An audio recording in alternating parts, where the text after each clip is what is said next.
Hai, selamat malam. Selamat berjumpa kembali dengan saya di channel Senandung Malam. Malam ini, saya akan menceritakan kelanjutan kisah yang berjudul Muleh bagian kedua. Cerita ini saya ambil dari akun Twitter yang bernama @agilsaputra. Untuk kalian yang ingin langsung membacanya, silahkan kunjungi akun Twitternya yang akan saya sertakan di kolom deskripsi. Dan juga jangan lupa untuk memfollow akun Twitter si penulis. Sebelum saya melanjutkan kisahnya, jangan lupa untuk subscribe dahulu ke channel saya dan juga tekan tanda like. Hari ke-9 sepeninggal Bapak, azan Isya baru saja selesai berkumandang. Aku tengah duduk di ruang tamu bersama ibu yang tengah menjahit. Seraya menyesap rokok, pikiranku masih saja tentang obrolan pagi tadi bersama Pak D dan Paman perihal keris itu. Ngerokoknya itu dikurangi, belum kerja, kok ngerokoknya banter? Kata ibu tiba-tiba membuyarkan lamunanku. Ya ndak apa-apa toh bu, yang penting kan di rumah, ngerokoknya nggak sembunyi-sembunyi. Hehehe, jawabku sambil bercanda. Oh, cah tambeng. Oh, anak nakal. Itu obatnya diminum dulu, biar nanti tidurnya enak. Jawab ibu sambil menunjuk obat di meja yang tadi baru saja ia beli. Aku pun meminum obat itu dan kini rebahan di kursi. Sekedar untuk menemani ibu sembari membaca majalah-majalah lama yang kuambil dari rak meja. Menit pun berganti jam. Efek obat yang aku minum membuatku merasa kantuk. Kusingkap majalahku sebentar untuk melihat ibu yang masih belum selesai menjahit. Ingin aku masuk ke kamar dan tidur, tapi rasanya tak tega meninggalkan ibu sendiri di ruangan ini. Aku merem sebentar ya bu, nanti kalau ibu sudah selesai, tolong aku dibangunkan. Ucapku sambil menutup wajahku dengan majalah yang kubaca. Ibu sempat menyuruhku untuk masuk saja kalau memang aku sudah mengantuk. Tapi rasanya terlalu malas badan ini kalau harus beranjak sekarang. Aku pun tak terasa terlelap. Dan entah berapa lama mata ini terpejam, tiba-tiba terdengar suara batuk yang membangunkanku.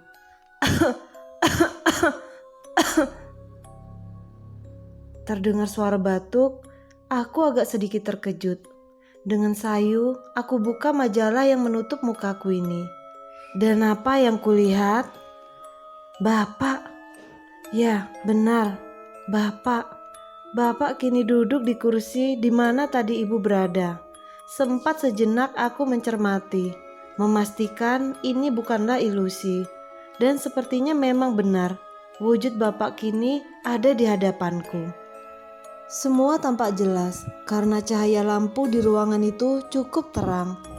Sontak kupalingkan pandanganku ke arah lain. Meski nyatanya ekor mataku tetap bisa melihat bayangannya. Aku ingin sekali bangkit dari tempat itu dan berlari, tapi tubuhku seperti terkunci, tak bisa bergerak. Suara batuk itu terdengar lagi. Sangat mirip dengan batuknya Bapak dulu. Dan saat aku mencoba berdoa ayat kursi yang terlantun di pertengahan, tiba-tiba Bapak memanggilku. Sukir, Kir, Sukir, anak lanangku, kata sosok yang menyerupai Bapak itu. Panggilan itu seketika membuatku terhenti berdoa, terkejut dan seperti tersedak ludah sendiri. Aku terbatuk hingga jatuh dari kursi dengan mataku yang masih sengaja aku pejamkan. Sukir, Kir, Sukir. Panggilan itu kembali terdengar. Di sini aku yang sudah tak kuat mulai berteriak minta ampun. Ampun pak, ampun. Maumu bagaimana pak? Teriakku sambil menangis dan menganggap bahwa sosok itu benar-benar adalah Bapak. Tampaknya teriakanku ini didengar oleh ibu yang segera datang menghampiriku yang ternyata baru saja dari kamar mandi. Nyebut Kir, nyebut, kata ibuku yang melihatku tertelungkup di lantai ketakutan. Ada apa Kir? Ada apa? Ucap ibuku lagi sambil meraih dan memapah tubuhku untuk bangkit. Tak henti-hentinya aku menunjuk ke arah kursi itu. Kursi di mana sosok yang menyerupai bapak tadi duduk dan memanggil-manggil namaku. Bapak, Bu, Bapak, ucapku menangis di pelukannya. Ibu memapahku menuju kamar, memberikanku air putih dan menenangkanku.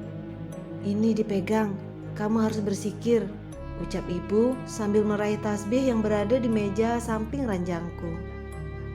Kamu harus kuat, itu bukan bapak, itu hanyalah jin, kata ibuku lagi. Ibu keluar dan kembali lagi ke kamarku sambil membawa selimut. Malam ini dia akan menemaniku tidur di kamarku. Tanpa sepatah kata lagi, ibu pun mengunci pintu, mematikan lampu, dan merebah di sampingku dengan aku yang masih merasa syok dan tak habis pikir dengan apa yang baru saja terjadi. Kenapa ini harus menimpa aku? Batinku sambil menyerongkan tubuhku ke arah ibu yang membelakangiku. Jam berapa ini? Batinku seraya bangkit dan mengamati jam di dinding kamarku yang ternyata menunjukkan pukul 1 dini hari. Aku pun kembali merebah dan mencoba untuk memejamkan mataku. Tapi setelah apa yang aku alami tadi, tentu tak semudah itu aku bisa tertidur. Rasanya was-was, aku merasa seperti diawasi. Beda dengan ibu yang terlihat sudah pulas dan sedikit mendengkur. Tetap ku coba memejamkan mata sambil berzikir. Hingga beberapa saat kemudian, jeklek, jeklek. Engsel pintu kamarku bergerak, disusul dengan suara orang yang memanggilku. Kir, Sukir, Kir, Sukir, tok tok tok tok. Itu adalah suara ibu yang memanggilku. Suaranya terdengar panik dan ketakutan. Kir, Sukir, buka Kir, buka pintunya, kata ibu tak begitu keras dari luar kamarku. Seketika aku tersentak, tubuhku gemetar kebingungan. Kalau di luar adalah ibu, lantas siapa yang berada di sampingku ini? Batinku. Di sisi lain, aku mendengar suara ibu memanggilku dari luar. Namun, dalam bersamaan ada seseorang yang tadi aku yakini sebagai ibu tidur di sampingku dengan tertutup selimut. Kir, Sukir, bukain, tok tok tok tok, ketuk suara ibu dari luar. Ibu yang berada di sampingku tak bergeming, masih saja tidur mendengkur di sampingku. Mulai muncul keraguan dalam diriku. Apakah ini benar-benar ibu? Batinku. Dengan sisa-sisa keberanian, aku coba untuk membangunkan ibu yang berada di sampingku. Kutepuk tubuh ibu. Bu, ibu, ucapku seraya tanganku menyentuh tubuhnya. Dan beberapa saat kemudian, ibu pun menjawab tanpa memalingkan badannya. Oh, potokir, Kir. Ucapnya dengan suara bapak. Pikiranku seperti hilang sejenak. Aku terperanjat mundur, memepet tembok. Astagfirullahaladzim, ucapku terbata gemetar. Sosok ibu yang bersuara bapak itu kini menyingkap selimutnya. Dengan perlahan, wujudnya berubah. Ia berdiri dan menoleh. Suasana memang gelap, tapi aku cukup bisa melihat wujudnya. Kir, Sukir, ucapnya. Suara bapak, tapi tidak dengan wujudnya yang hitam dan besar. Sosok itu kini berdiri di depanku dan terus memanggil-manggil namaku. Kini aku hanya bisa berteriak. Sementara ibu yang sepertinya mendengar teriakanku, kini tampak semakin kencang menggedor pintu. Buka Kir, buka, teriak ibu dari luar kamar. Aku yang ketakutan kini menutup mataku seraya terus-menerus berteriak memanggil ibu. Tolong Bu, tolong, kataku meringkuk di sudut tembok. Sempat terdengar ibu yang sepertinya ingin mendobrak pintu. Hingga perlahan pendengaranku mulai pengang. Tak ada lagi yang bisa kudengar selain suara bapak yang keluar dari sosok itu, menggema di telinga dan kepalaku. Suasana yang gelap itu juga perlahan semakin menggelap.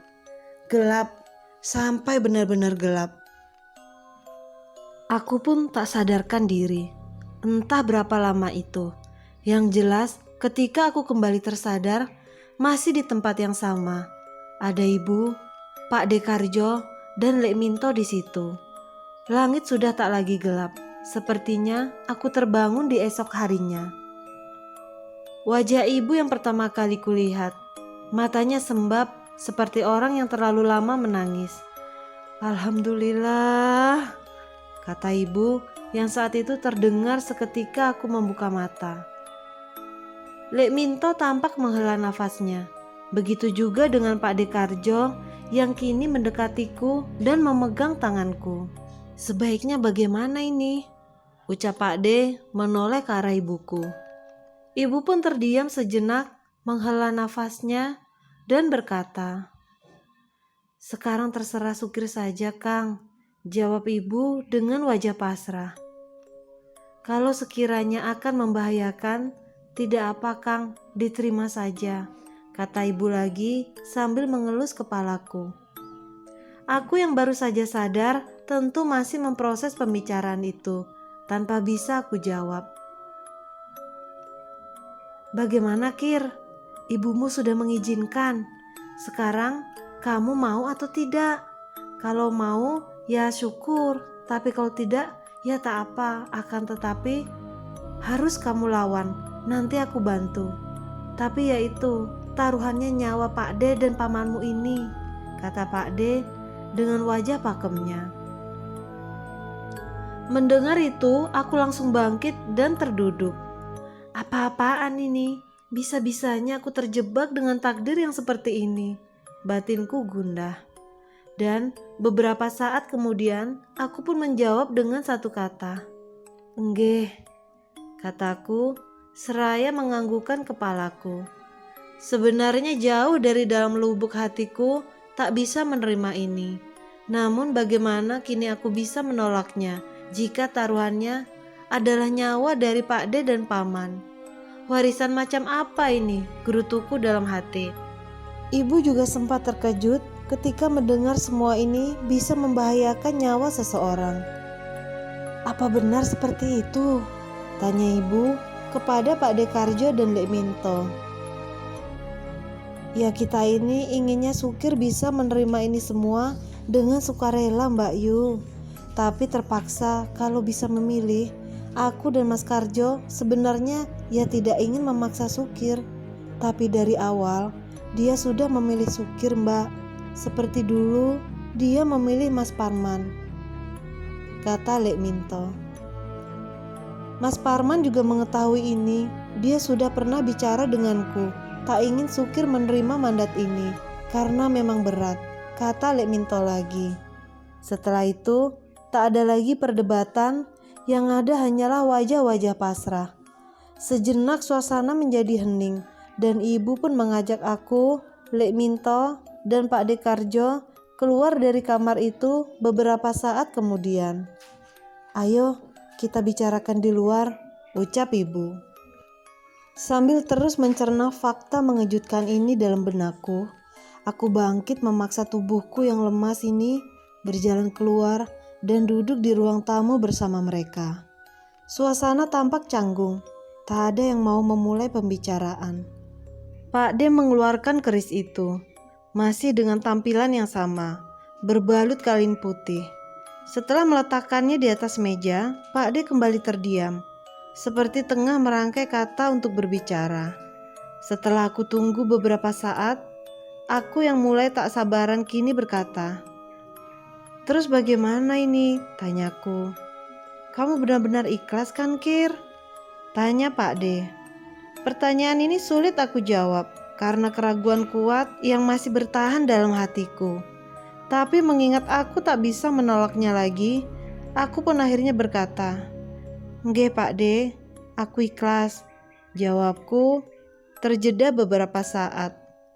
Harus benar-benar ikhlas loh ini, tandas Pak D kepadaku.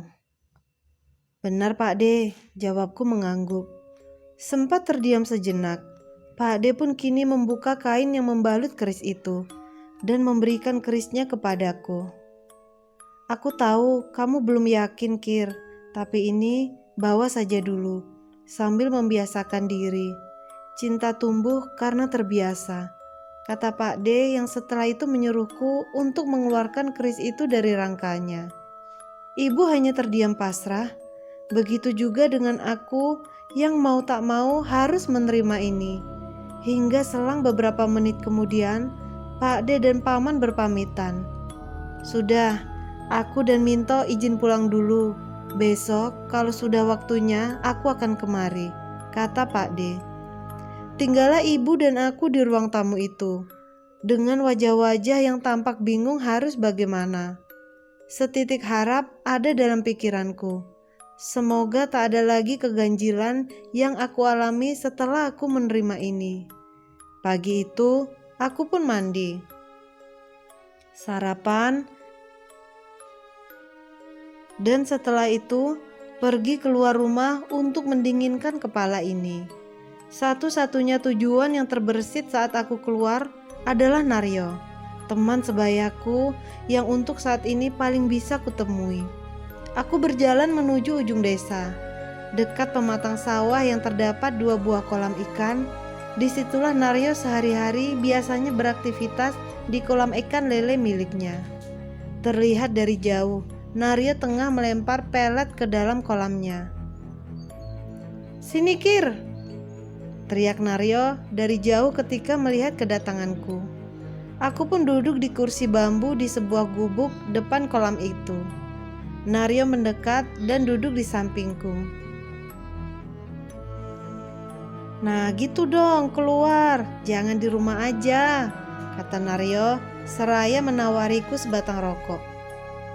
Pada awalnya tak banyak yang terjadi pembicaraan, selain pertanyaan basa-basi yang terlontar dari mulut Naryo. Begitu juga denganku yang masih bingung.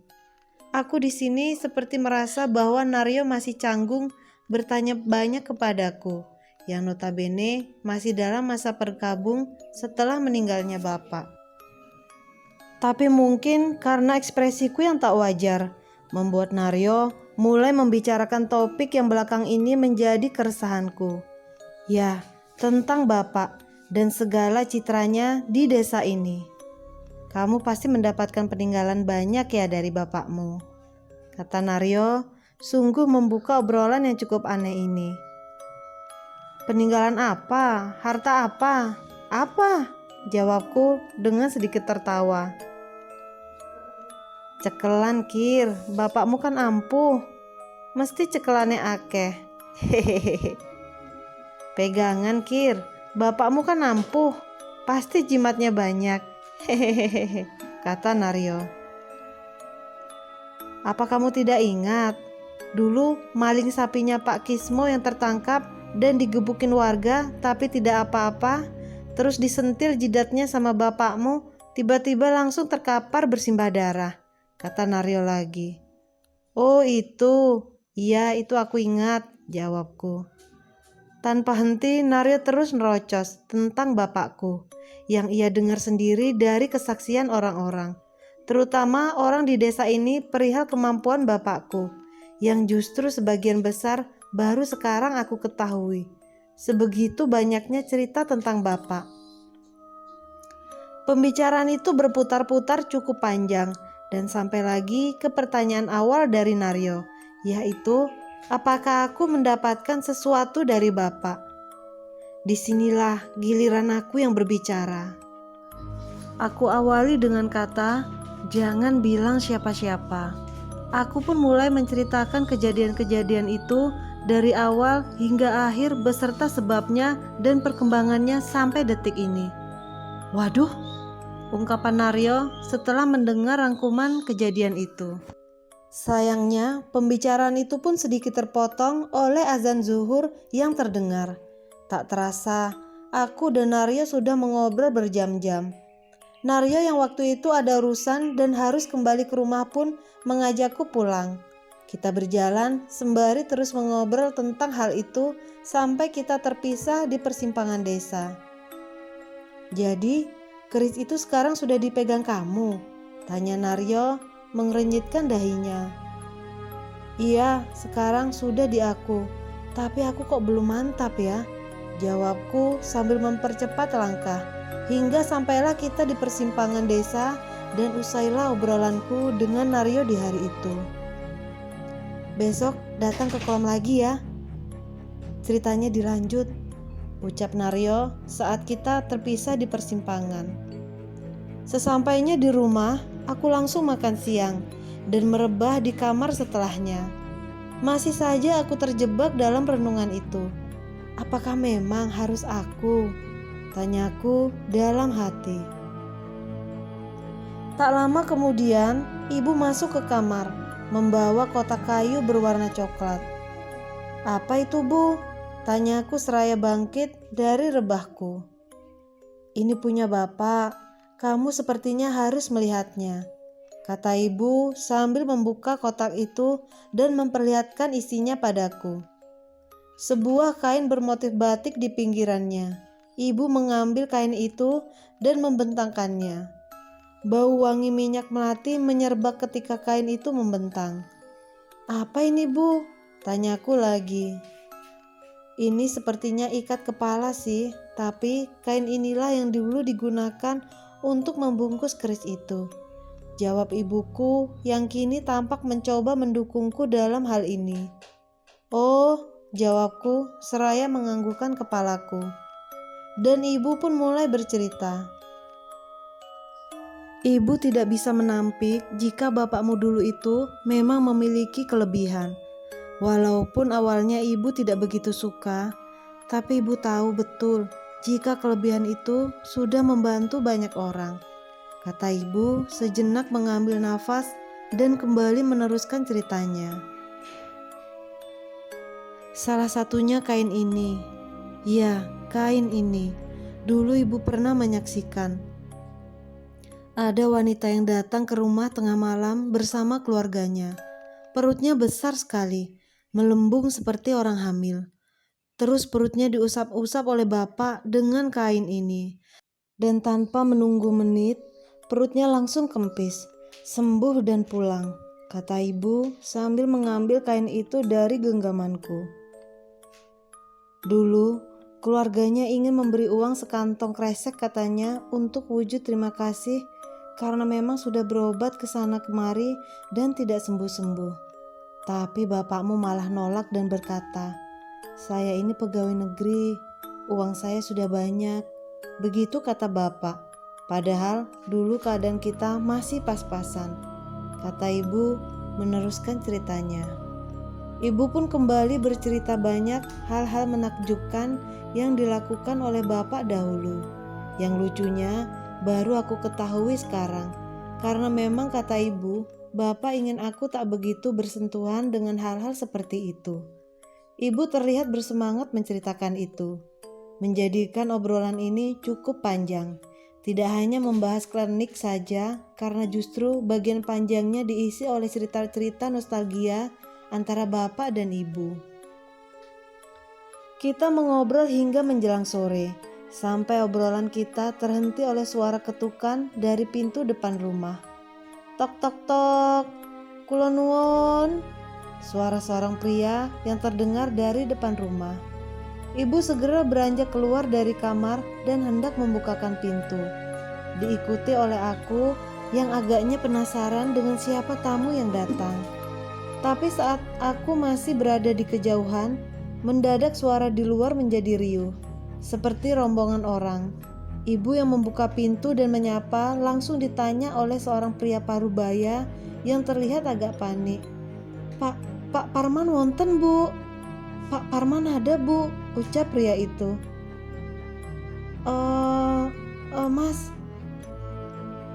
Mas Parman itu sudah meninggal, Mas. Kira-kira 10 hari yang lalu. Ada perlu apa ya?" jawab ibu dengan lembut dan lirih. "Hah? Yang benar saja, Bu. Jangan bercanda, ini saya sedang butuh sekali, anak saya sedang kesurupan ini, jawab pria itu sambil mengeluarkan kertas dari kantong celananya. Lah, beneran mas, Mas Parman itu sudah meninggal. Itu kalau tidak percaya, benderanya saja belum diturunkan, kata ibu dengan nada tinggi sambil menunjuk bendera kuning yang masih berdiri di dekat pagar depan rumah. Tidak bu, Pak Parman 3 hari yang lalu ke rumah saya, ngobatin anak saya yang kesurupan, ucap pria itu, sambil memberikan kertas yang dikeluarkannya dan memperlihatkannya kepada ibu. Aku yang menengok dari belakang melihat ibu gemetar ketika membaca kertas itu. Kapan ini? Ucap ibu kepada pria itu mempertanyakan kapan kertas ini diberikan. 3 hari yang lalu bu, jawab pria itu. Tidak mungkin mas, tidak mungkin. Mas Parman itu sudah meninggal 10 hari yang lalu, kata ibuku yang terdengar panik. Aku yang merebut kertas itu dari ibu dan membacanya, samar-samar mengingat apa yang tertulis di situ. Di situ tertulis dengan tulisan Latin miring yang seingatku terbaca, cengkeh 3 biji, daun sirsak menghadap barat, kelapa gading muda, dan beberapa baris lagi yang tak kuingat jelas, kata ibu. Itu adalah resep jamu yang biasanya diberikan oleh bapak kepada orang-orang yang meminta tolong dengannya. Biasanya memang suka ditulis oleh bapak di atas kertas agar orang tidak mudah lupa. Dan fakta yang cukup mengejutkan di sini, ibu hafal betul bentuk lekuk tulisan bapak. Di antara perdebatan antara ibu dan pria itu, muncul seorang wanita dari belakang yang tampak tengah diseret oleh beberapa orang. Wanita itu meronta dan berkata, "Tidak mau, tidak mau, tidak mau," teriaknya. "Ada apa sih Mbak Yu?" tanya Pak Sumantri, salah satu tetangga yang datang karena mendengar keributan ini. Sambil memegang kepalanya, ibu pun mulai menjelaskan dengan nada marah yang bercampur kebingungan. Hingga perdebatan kecil terjadi lagi. Dan di sela-sela itu, wanita yang sedari tadi meronta-ronta, entah bagaimana kini menjadi beringas dan mengamuk. Ia terlepas dari genggaman orang-orang tadi dan kini merangkak-rangkak di halaman rumah. Tingkahnya sangat aneh. Di tengah keramaian itu, si wanita tiba-tiba mendekat ke arahku, memandangku dengan tatapan tajam sambil mendesis mengucapkan kata-kata yang membisik tak jelas. Sontak, aku yang agak takut pun sedikit melangkah mundur. Namun wanita itu justru seperti merangkak mengikutiku dan tiba-tiba melompat ke arahku. Aku yang tak siap tidak sempat menghindar. Dengan refleks seadanya, aku hanya meregangkan jariku sebagai respon melindungi diri. Dan entah bagaimana, aku tak tahu tiba-tiba wanita itu seperti terpental menggelinding dan lemas tak sadarkan diri. Aku yang melihat itu hanya bisa terdiam kebingungan. Sementara orang-orang kini semakin berdatangan karena kehebohan ini, termasuk Naryo yang kebetulan tengah lewat dan melihat kejadian itu. "Ada apa Lur?" kata Naryo yang mendekatiku. Aku yang masih merasa bingung segera mengajak Naryo untuk masuk ke dalam rumah, meninggalkan keriuhan itu hingga beberapa saat kemudian rombongan pria dan wanita yang kesurupan itu diajak masuk oleh ibu.